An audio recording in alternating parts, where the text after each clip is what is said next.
Hi guys, welcome back to my channel. This is Ozzy or Oz from Ozzy Rants on YouTube.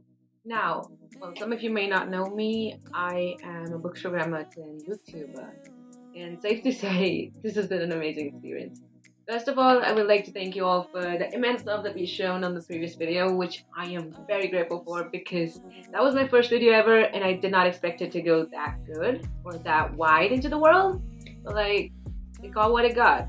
So today I'll be talking about a book that I was very scared to read about because it was so overhyped in Book Talk and Bookstagram that I was intimidated by its presence. Now, I've read a few books by Emily Henry before, case in point, Beach Read and People Meet on Vacation, which have both surpassed my expectations. To be honest, after seeing the hype this book got on Bookstagram and Book Talk, I was a bit intimidated because, well, Bookstagram and Book Talk are like the holy grails. So, I'm not gonna bash Book Talk, but Bookstagram is the holy grail of books that I've read. And seeing the hype it got on there, like amazing writing, the good reviews and everything, I was scared to read this book. I was thoroughly scared to read this book. But safe to say, I was impressed by it. In fact, it got its spot in one of my top 2022 reads. Now, this book came out in August 2022, which made it skyrocket to fame in Book Talk and the Bookstagram community, but I decided to read it in December 2022 because, scared, as I was, usually. Now, let me introduce you to the book before I start the review. Book Lovers by Emily Henry. Now, I know where book lovers alike, pun intended, have seen this on Book Talk and Bookstagram the whole of past year because of the heavy annotations, the cute doodling, the cheesy quotes, and just the good writing in general. Now, let's get started. We have two characters in here, Nora Stephens and Charlie Lastra. I'll introduce Nora at first, so let's go down with the video. So, Nora is well aware that she's not like the heroine of other small town stories. She's not pleasant or demure, and she doesn't operate a Christmas tree farm or a charming bed and the evil girlfriend with a Peloton addiction. Peloton? I don't know. High-powered position at a literary agency and expensive suits, who gets dumped by her boyfriend when the hero truly learns that he wants to leave New York to embrace the simple life in a small-town farm. Which is very stupid of him, might I add, and very unrealistic, because you're leaving all your riches in a city to go live in a small town with a girl you barely know. I don't even know, man. Okay, so the book begins with a prologue and we are introduced to Nora and Charlie.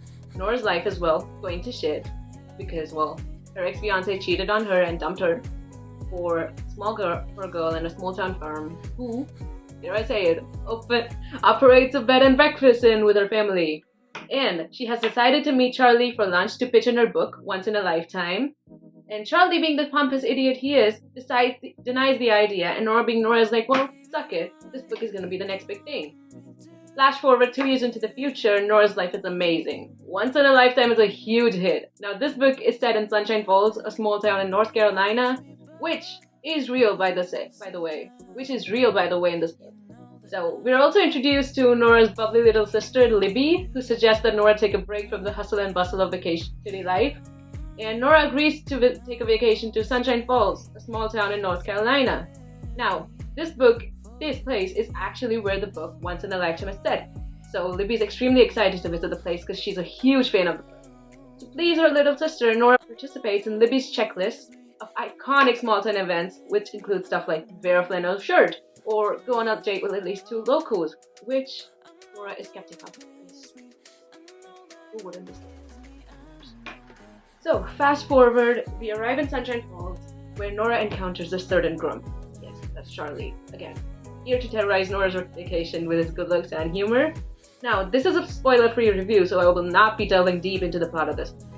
Safe to say, Nora and Charlie talk a lot, and they get introduced to each other. Now, this is a rivals to lover story. So, they're basically each other's rivals who actually fall in love somehow. And yeah, that's the whole point of this book. This is very cheesy, but it somehow is the opposite of all the rom-com books out there because it denies all of the classic rom-com tropes. This is a realistic as hell book. Because in the end, I'll just say it. No one leaves their money or fortune or their city life for love, because that is very unrealistic. Like, are you telling me that you'll leave your luxurious life in the city, in New York City of all places, in a penthouse, above a bookstore, with a six-figure job? Like, would you leave that just for love in a small town? I mean, some people would, but to be honest, I wouldn't. I am that bitch. I am that girl. I wouldn't leave it. So now, this book speaks to me on a lot of levels, because like, I saw myself in Nora with her workaholic personality, her stubborn attitude, her unwillingness to like get attracted to certain people. Like, she did not let anything break her down, not even Charlie's snarky reviews or snarky remarks. Like, yeah, and honestly, I aspire to be Nora Stephens. There, I said it. I aspire to be Nora Stephens because, well, that girl is a girl boss. She does not gaslight. She slays all the way through. She slays, literally slays all the way through. And Charlie, now this is like, you know how there are books like Grumpy X Sunshine? This is a Grumpy X Grumpy book where Nora is the grumpy and Charlie is a grumpy person who actually has a secret soft spot for her, which is something that I extremely admire. Like, oh my god. Also, I would just like to point out how many times this book made me laugh out loud, or smile, or giggle like a schoolgirl.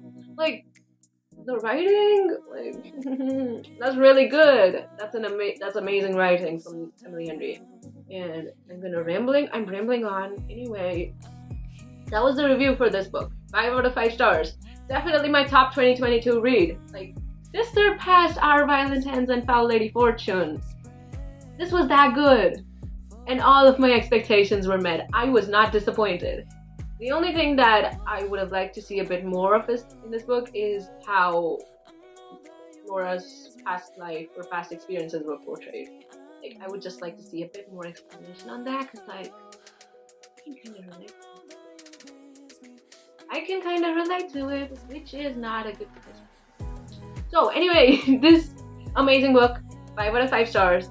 Go read it, go pick it up. Also, in case you weren't convinced enough, this is my most heavily annotated book. Like, there's a million different tabs in here. This is the most heavily annotated book I own. And like, just go read it, man, at this point. Just go read it. I'm rambling on, so like, thank you for watching. Next review coming up, or next video coming up probably next 5 days or so. So anyway, signing off. This is Ozzy from Ozzy Rants. Bye!